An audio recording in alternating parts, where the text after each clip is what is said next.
All right, well, it looks like we have a group here. Um, so hi, everyone. Thank you so much for joining us today.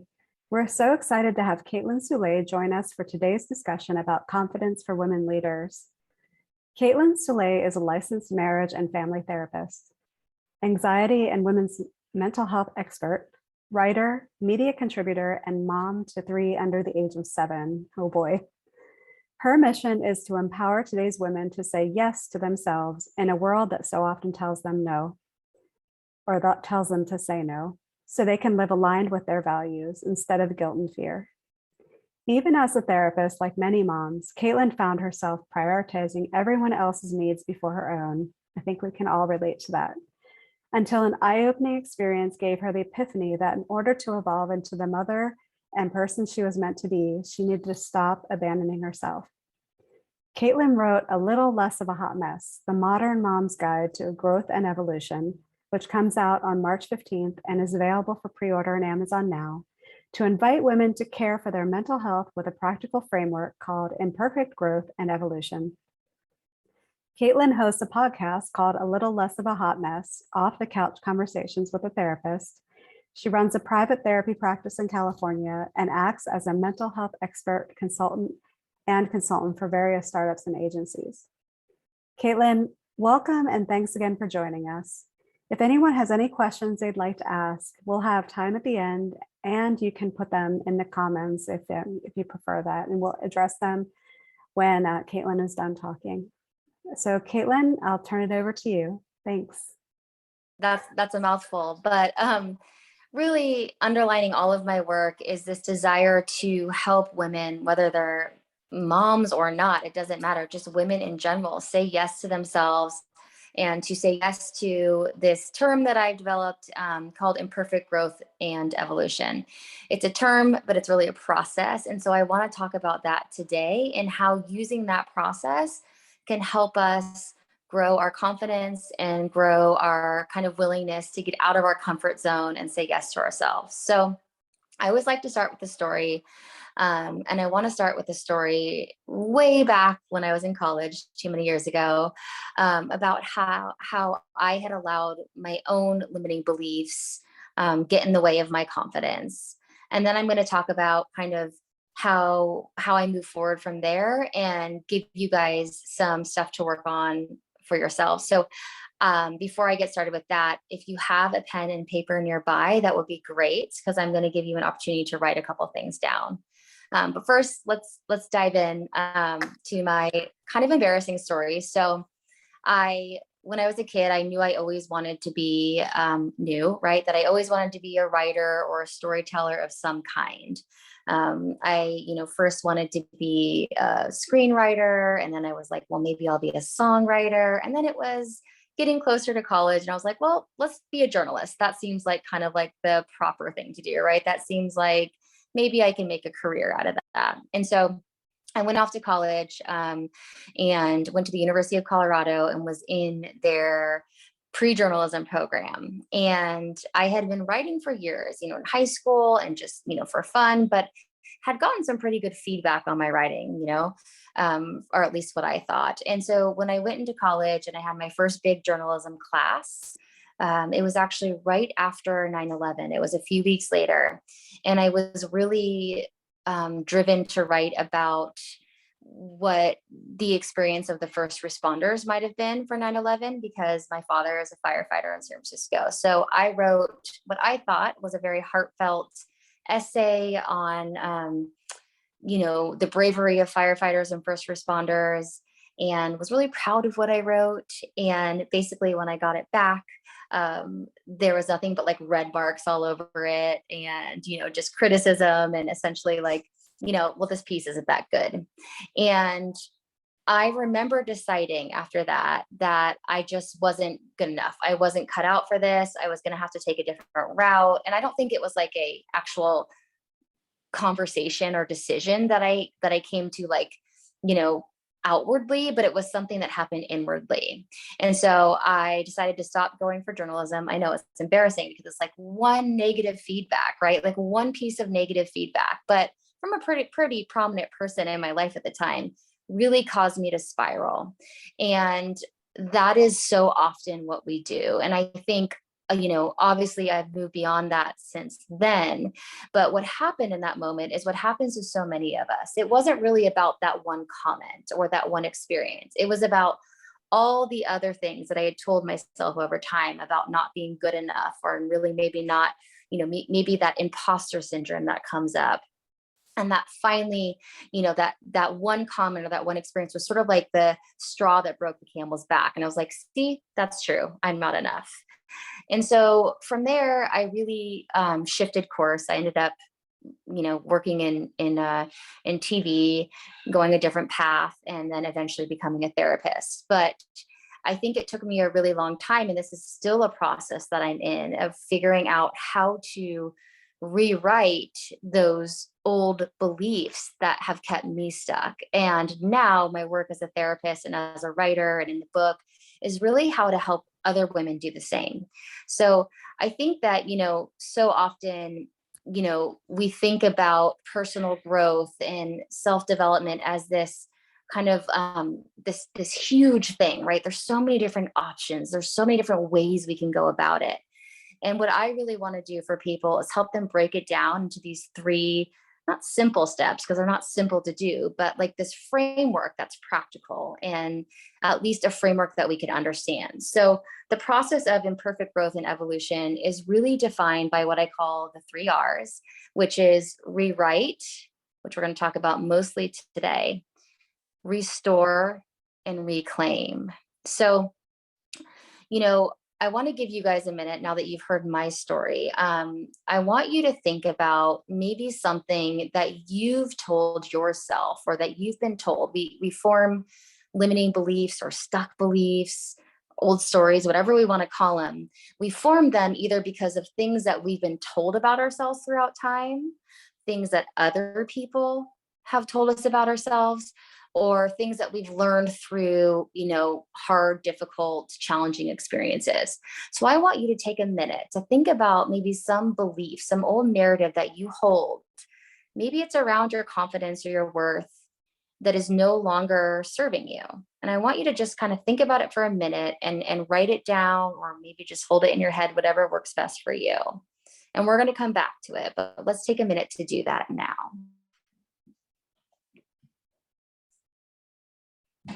And maybe it's similar to mine. Maybe it's like, I'm not good enough, or who am I to, insert whatever thing here.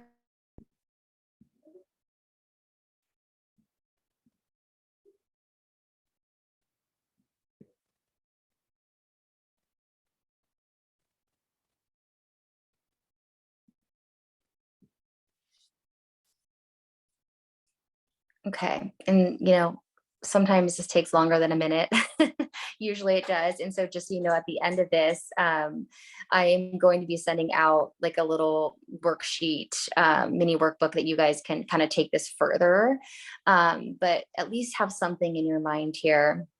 And, what we're going to learn to do with that at the end is how to kind of rewrite and, reimagine that belief. So coming back to this idea of rewriting limiting beliefs, so often, as a therapist, I hear my clients come in and they say, yeah, like I tried that, I've tried all the things. I've tried meditation, I've tried journaling, I've tried gratitude, I've tried all the things to try and, make myself feel better about my life for myself. And what the reason why it doesn't work oftentimes is because we can't change, right, from these sort of like more external facing things. I think gratitude, journaling, meditation, those things are wonderful. But in order to really change, we have to come from the inside out. And we have to start with rewriting those limiting beliefs or those narratives that have kept us stuck. First, we start with identifying them, which is what we're kind of starting to do now. And so, for me in my own life, I told you that first story about me thinking, who am I? I'm not enough, right? It was, recently I got to revisit that old belief. When I set out to write my book at the beginning of the pandemic, it wasn't something that I think I always dreamt of writing a book, but it wasn't something that I necessarily planned to do at that time. I mean, who starts writing a book in the beginning of a global pandemic? But I felt really pulled to do it. And so I just started writing. And then, I got the publisher and all those things happened. And I wrote the book. That part felt relatively easy, relatively easy. Then when it came to the time to start promoting the book, talking about the book, putting it out there in the world, when I actually got to see it like this, right? Like it's a real life thing. I started having all these feelings of, oh my, like this vulnerability of like, oh my gosh, who am I? Like, why would people want to read my book, right? All those same beliefs coming up, those imposterish type beliefs. And so I really had to sit with that for a while and come back to this work, and that's kind of my thing one thing that I want you to hear today is the work of rewriting our limiting beliefs and changing them is a process that we get to keep coming back to, that we will need to keep coming back to. And so what I sat down one day and I started writing out all the reasons, writing out all the reasons why I shouldn't write a book, or who am I to write a book, or why other writers are better than me, or other therapists are more qualified than me. And then at the end, I remember I wrote down, well, who am I not to write a book? Like all the people in the world that have written books and have shared their message, and, some of them great, some of them whatever, like, why not me? Right. And so whenever I kind of fall into that imposter space of feeling like I'm not enough, I really come back to that new belief of why not me? And so it took me a while to get there. It's something that I'm still practicing, but it's been really, really powerful.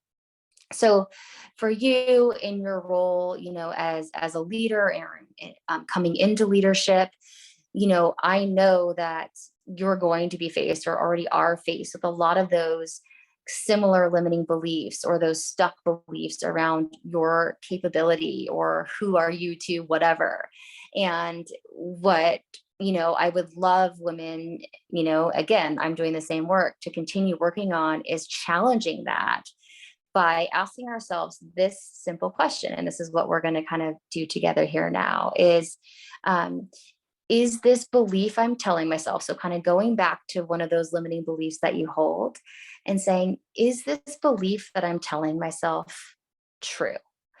If it's a little bit true, right? Because we all can be like, oh yeah, remember that time in 6th grade when I fell flat on my face, or remember that time when I failed the math, or remember that time when I got up to speak and I couldn't find the words.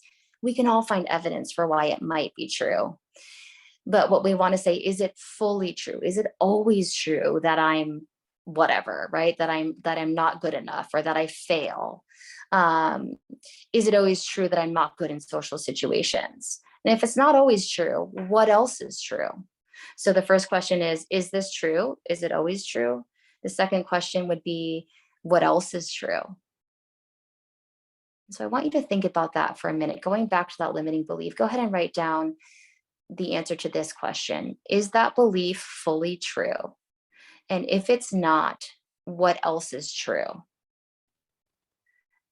And if for some reason you can't kind of tap into it with that question, go to, is this belief helpful? Is this belief serving me and moving towards my values or my goals? I'll take a minute to do that.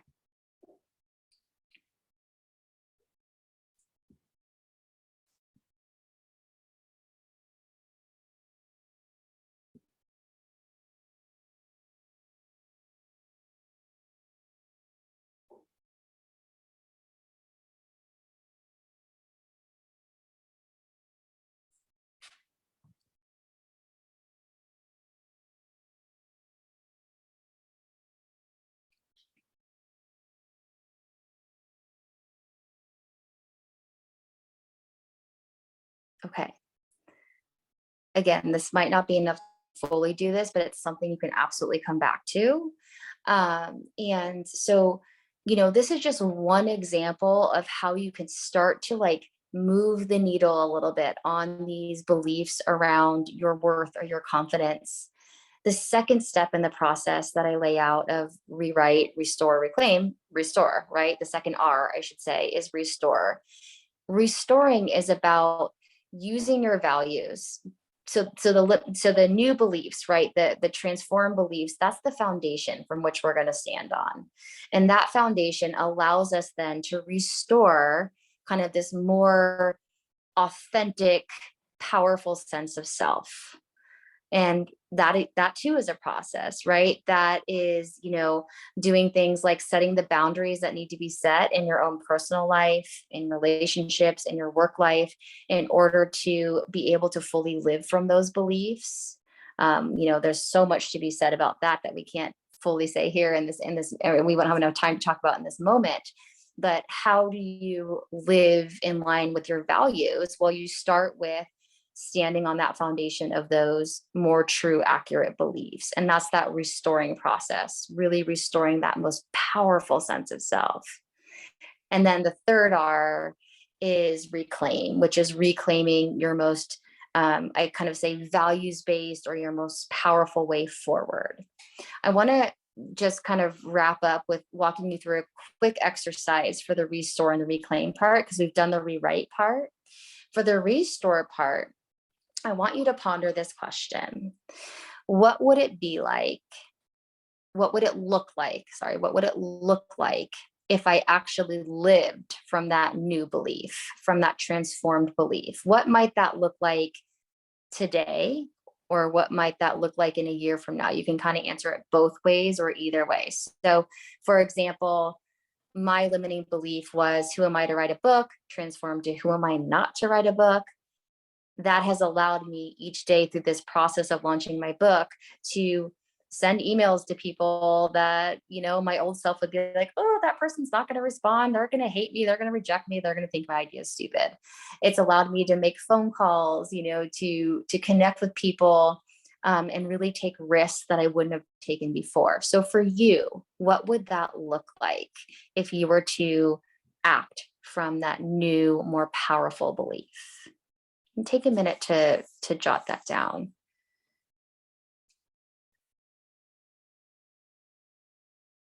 It can be broad or detailed. So you could say, I would take more risks, or you could say, tomorrow I will email blah, blah, blah, right? It can be as broad or detailed as you need it to be.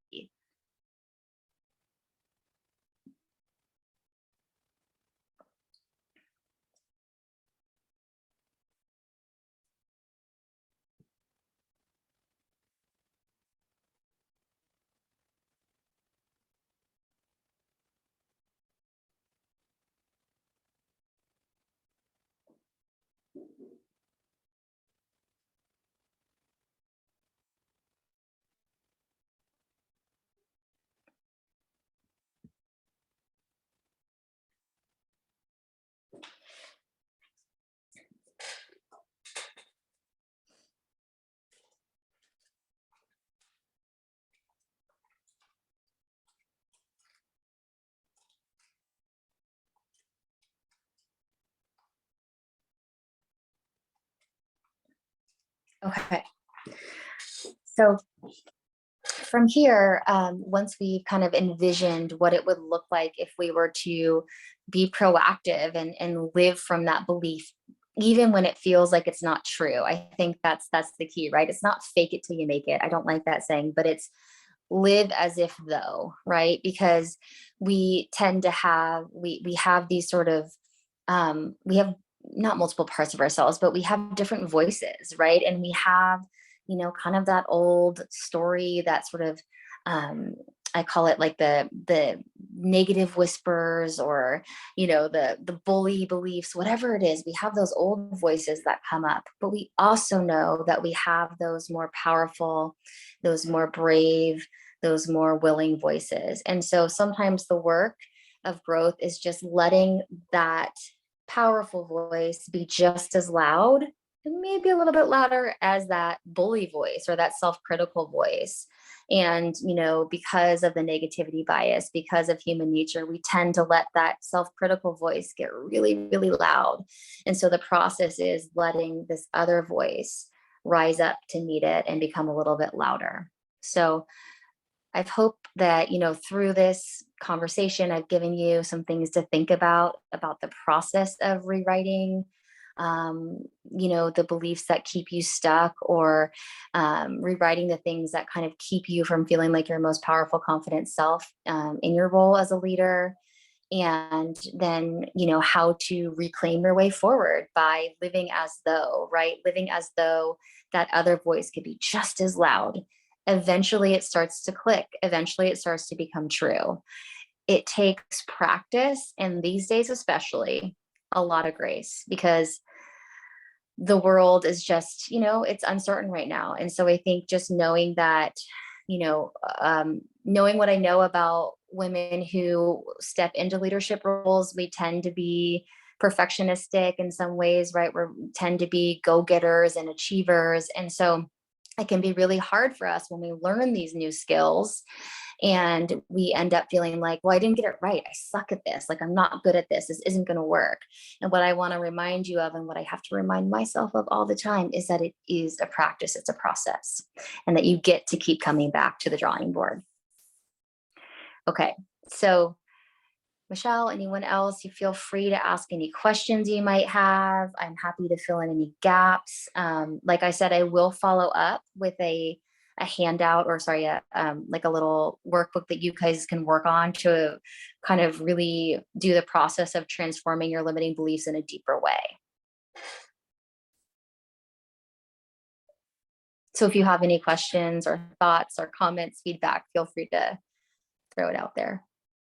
Well, I can start. So I've talked to groups of women about confidence in the past, and one of the questions I get from them often is, how do you balance showing the confidence in yourself in meetings, and sticking up for yourself without people perceiving you as aggressive or bitchy? Because Right. that seems to be a challenge in balancing that for a lot of women. Yeah, that's such a great question. I think that goes back to that. You just said something that so many women, I think, feel is like, oh, if I'm assertive, then I'm going to be seen as bitchy or bossy. I just had my second grader got called bossy by her teacher last week. It really made me mad. It starts young. I'm like, it's 2022. Are we still using that word? Come on. But what I would say is that's that.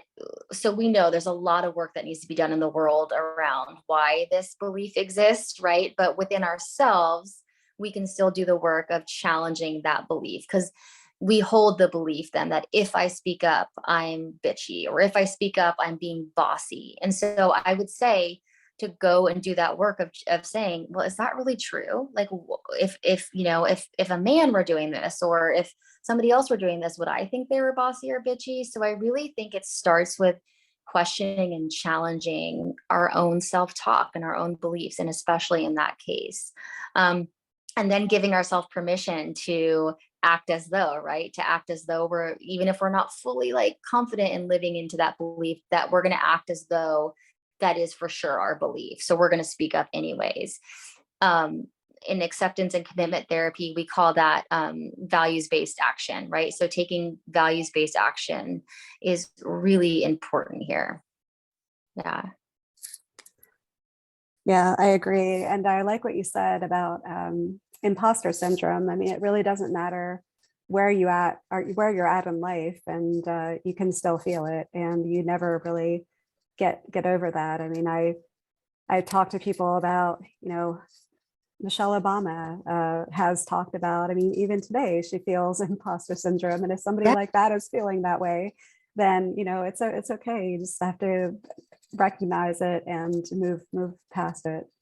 totally. One of my favorite, something that I think about often. Oh, and I forgot to mention, feel free to throw questions in the chat if you don't feel comfortable speaking up, but this is about speaking up. So one of my favorite things that Oprah said, I think I heard her in a live talk, and she's probably said it multiple other places, but she said that every time she interviewed somebody, and she's interviewed how many people, I mean, it's like mind blowing, no matter who it was, whether it was, President Obama or like Lady Gaga or whatever, they all had the same question, which was, did I do okay when they got off? That was the first thing they asked her. Have you guys heard her say this? Mhm.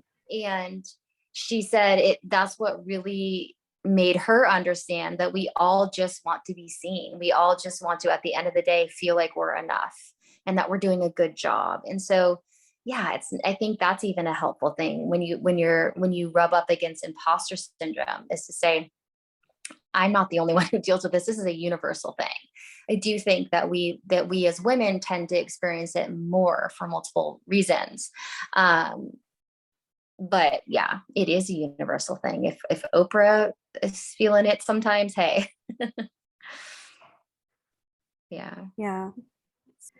I wanted to ask you, Kaitlin, I mean, when you're feeling doubt, and I know you talked about this a little bit, but do you have any like quick pick-me-ups, like to make yourself feel confident in the moment?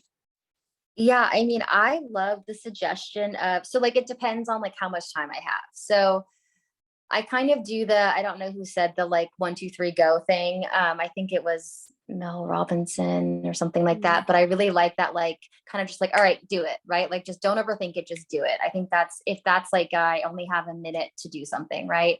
But if I'm really working on facing a challenge and I have some time to prep for it, I really like to obviously start with kind of doing a list of what are my most powerful beliefs, like how can I step into this in the most powerful way.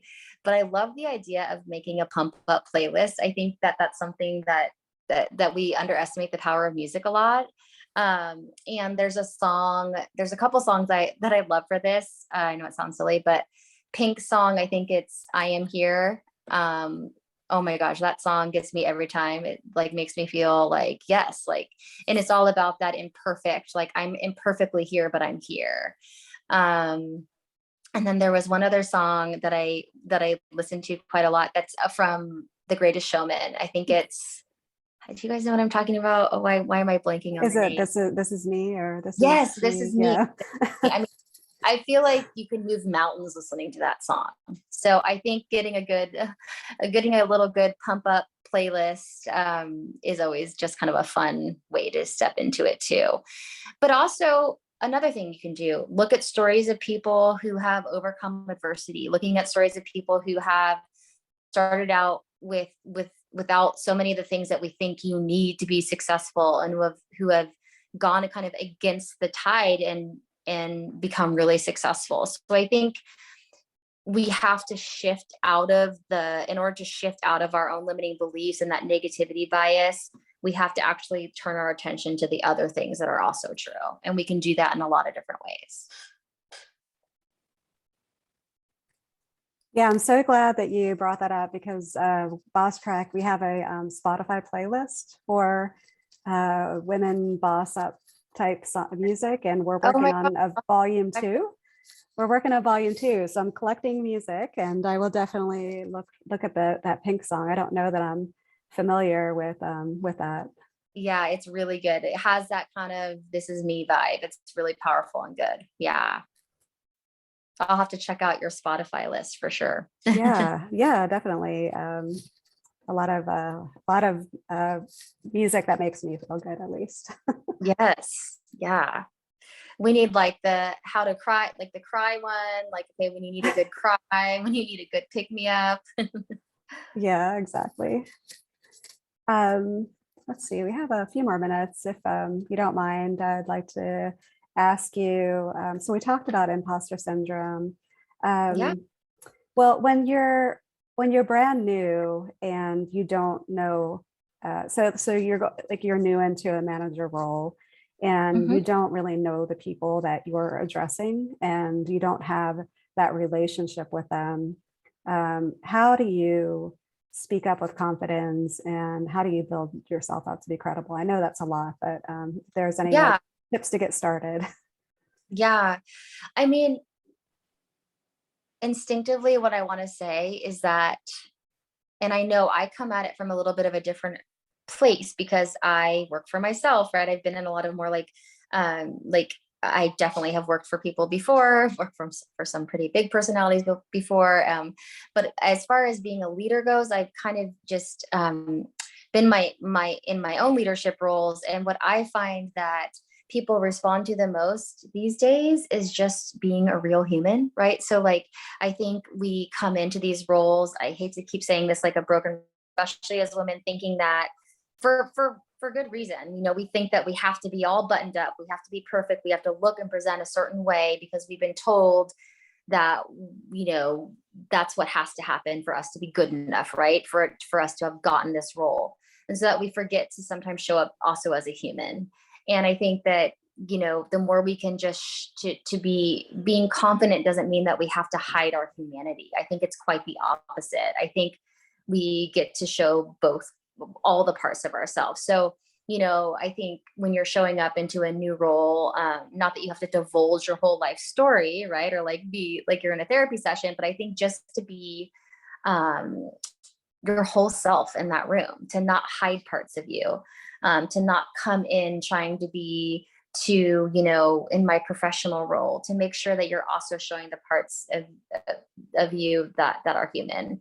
And then if you're feeling uncomfortable, right, I think always kind of, I think you asked like if you're feeling uncomfortable or not feeling like you quite know the team yet. I think asking people to share or speak up, but you have to lead by example. And I think offering up some of your own vulnerability is a really great place to start. And I think that has to be practiced. So especially for people that have really been in more traditional, like either corporate roles or manager roles, or they haven't shown that part of themselves, a lot of times they're like, well, this feels foreign. So I think being able to practice either with a friend or somebody in your home that you can kind of get started with to see what it feels like to bring in some more authenticity or vulnerability into the workplace.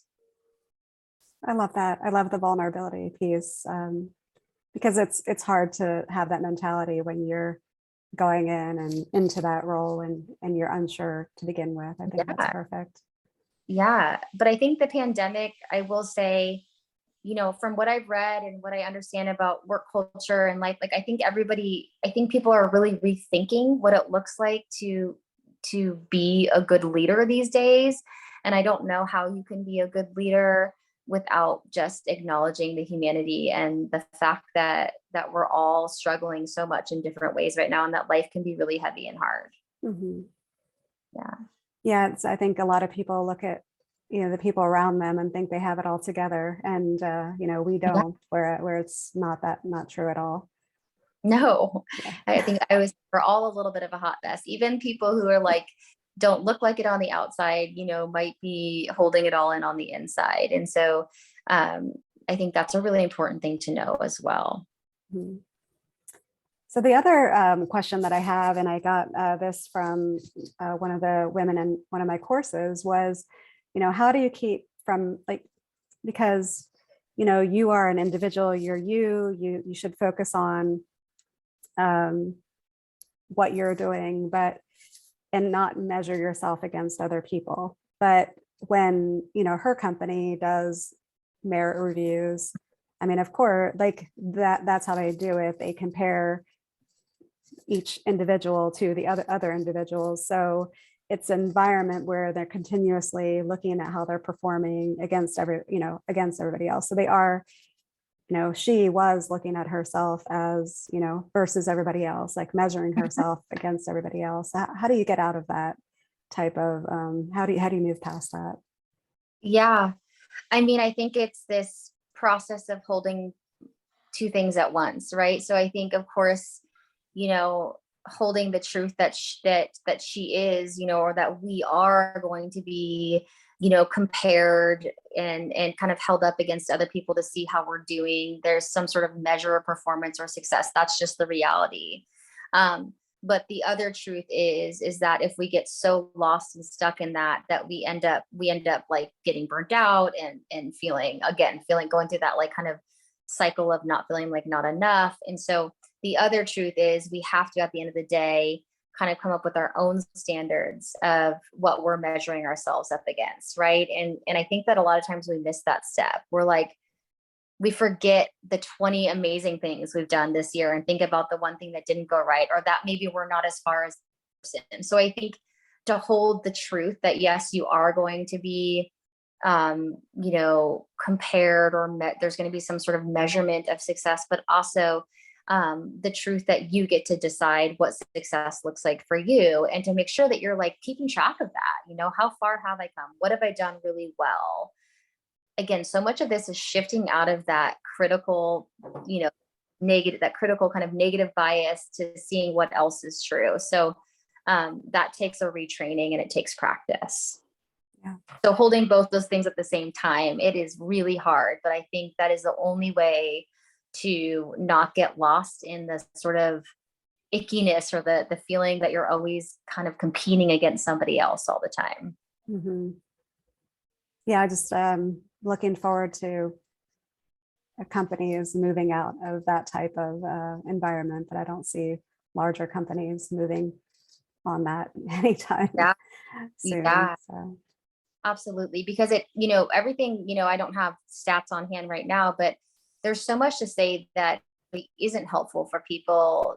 What's to feel like that sort of old mentality of like shaming, or like you're not doing as good as, like we used to think, that helps people get better and succeed. And maybe for some people it does, but for most people it actually makes them just feel discouraged and then go into that sort of like negative self-talk. And then from there, right, they can't do as well as they would. So I agree. I really think there's some big shifts and changes that need to happen in that. Yeah. Negative feedback cycle, definitely. Yeah. So, yeah. Well, does anybody else have any questions? I do. Right. Oh, great. I have a question around, I think coming in with confidence is great if it's kind of internal, right? But if you're really focused on my value is, I think, is wanting to be liked. And I know that's something I hear from a lot of different people, that's their struggle, right? They're like, oh, but what if they don't like me, right? And defining your confidence that way. So how do you recommend people navigate that? So if they want to be liked, and just help me understand that question a little bit, or if they want to be liked, I think that's a great question. And they're saying their value is to be liked, is to be like kind of popular or well thought of. Right. Because I think you can come in with that confidence, but when you're feeling like, hey, they don't like me, I think for some female leaders, that can be a real challenge. So any recommendations kind of in handling that? Yeah, that's so true, right? And I think, again, we're conditioned to want to be liked, right? We're conditioned to want to be well thought of. And so that is a really big thing that we all come up against. And so I think we have to think of competing value, or something that's more important than being liked. Maybe, and if it's hard to find, I understand, but I think we have to dig down deep and say, for instance, it's more important to me that I make impact than it is that I'm liked. It's more important to me that my people, the people that are aligned with, my values, or the company's values, or their culture's values, see that what I'm doing is impactful. And then it is that everybody across the board likes me.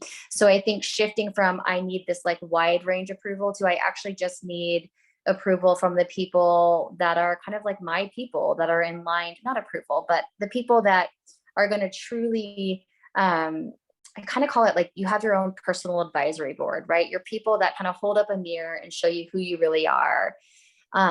Those are your accurate mirrors. There's this kind of, not to go off on a tangent, but there's this whole thing in psychology about accurate versus inaccurate mirrors. So we have people that hold up a mirror and show us who we really are, and people that show up a mirror and it's like, or hold up a mirror and it's like the fun house mirror. And you're like, what? That's not what I look like. Right.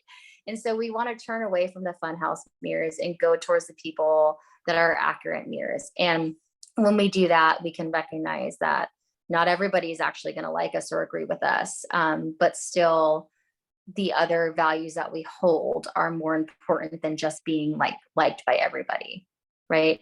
I hope that helps. I think it's kind of a way to say that I would doubt that is somebody's really true deep down value is to be liked. I would bet that that's what they thought their value should be. Right. Yeah. Great. Good question though. Yeah. Okay. Well, I think we're nearing the time for our hour to be up. So thank you again to everyone who joined us today. And thank you again, Kaitlin, for taking time today to offer such great and insightful advice. Before everybody goes, I wanted to make sure that we are offering a discount code for, we have a course called Confidence to Lead out on bosstrack.com, and where you can continue your work here. Although I think Kaitlin offered some great advice that we don't have included, but we can definitely work towards. So we do have a code that we'll be sending out by email to everybody that signed up and didn't make it, and everybody here who joined. And we will be sending that shortly. So look for that in your emails. And a little plug, again, if you're not already part of our community on online, we have a community that we're trying to build of new women leaders and mentors that can support those new women leaders. And that's at thebosstrack.com. There's a place to sign up, and it's work in progress, but the more we get people to join, the better and more valuable it will be to the women that need it. And we also have, of course, Instagram and Facebook. You can always follow us there and support us online. So thank you again. And I hope you all enjoy the rest of your day and have a great weekend. Thank you. Yeah, thank you. Thanks Bye. again. Thanks again. Thank you.